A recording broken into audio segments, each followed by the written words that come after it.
अम्मा की बातें चैनल में आप सभी का स्वागत है। भोजपुरी बोली की सबसे बड़ी खूबसूरती उसकी लोकोक्ति और उसके मुहावरे हैं।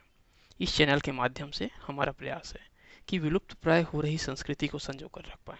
दोस्तों, मेरा नाम है नित्यानंद दुबे और इस वीडियो में मैं साथ हूँ अपनी अम्मा श्रीमती प्रभावती देवी दुबे के साथ। तो आज का क्या मुहावरा है हमारे पास?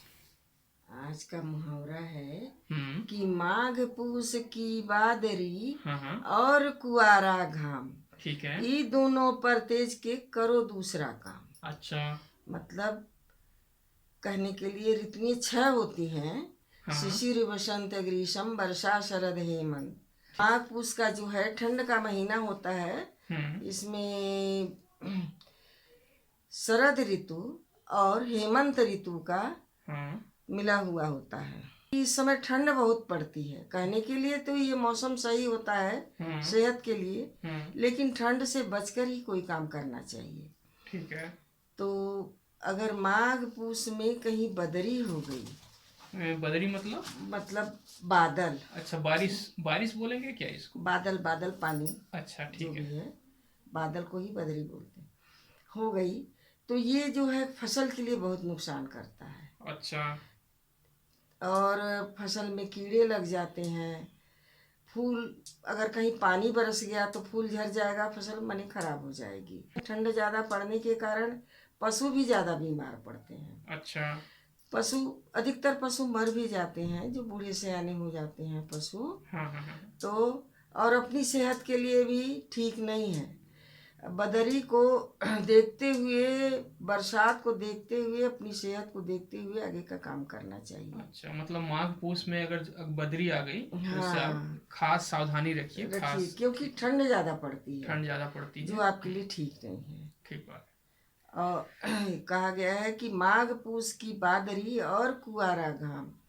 और कुआर महीने का जो धूप होता है वो बहुत तेज होती है। है। अच्छा। तो कोई भी काम करने के पहले अगर आप बाहर जाते हैं तो धूप को देख करके ही और अपनी सेहत को देख करके आगे का काम करिए। ठीक है।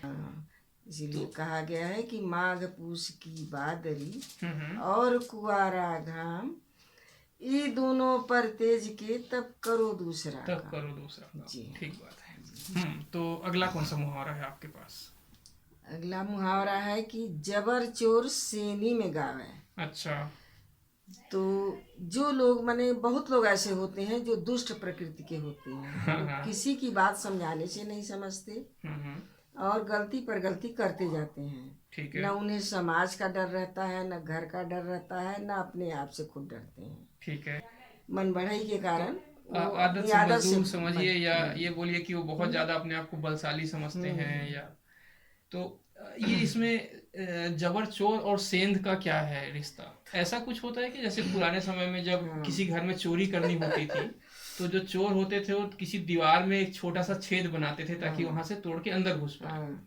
कहने का ये मतलब है कि जैसे जो चोर जबर मनाते थे, हाँ दुष्ट प्रकृति के रहते थे, अपने को बहुत बलशाली और हाँ घमंडी समझते थे, हाँ उनको पब्लिक से भी डर नहीं लगता था। हाँ। वो तो दूसरे का धन चुराने के लिए सेन खोदे हैं। सेंध खोदे सेन हैं। मतलब दीवार में तो गोल आकार बनाए घुसने के लिए, हाँ कि घर के अंदर घुसे हाँ हाँ। और सामान को चुरा के ले तो जाए। इसमें जनरली जो सेंध बनाने की प्रक्रिया है वो बिल्कुल चुपचाप होनी चाहिए। हाँ, ठीक है, ताकि अभी किसी को पता ना चले। किसी, लेकिन चूंकि वो जबर चोर है इसलिए वो सेंध में बनाते समय भी वहां पे खड़े होके गाना गा रहा है कि हाँ ठीक है, कोई आ गया तो भी क्या बात है, हम देख लेंगे। हाँ, बनाते समय नहीं, उसमें घुसते समय भी अच्छा। गा रहा है। उसको गा रहा है, उसको फिक्र किसी का नहीं डर नहीं कि है। हम घुस रहे हैं, हमें कोई पकड़ लेगा तो हमारी क्या हालत होगी, इसकी फिक्र नहीं है उनको। ठीक बात वो इतना जबर और अपने को मनबड़ है। साबित कर रहे हैं कि चलो हम तो कर रहे हैं, देखें हमारा कोई क्या कर सकता है। बिल्कुल ठीक। और वो सेन खोदते खोदते, सेन में घुसते घुसते गाना गा गाना रहे गा हैं। रहे हैं। इसी को कहते हैं जबर चोर सेनी में गावे। ठीक है। चलिए।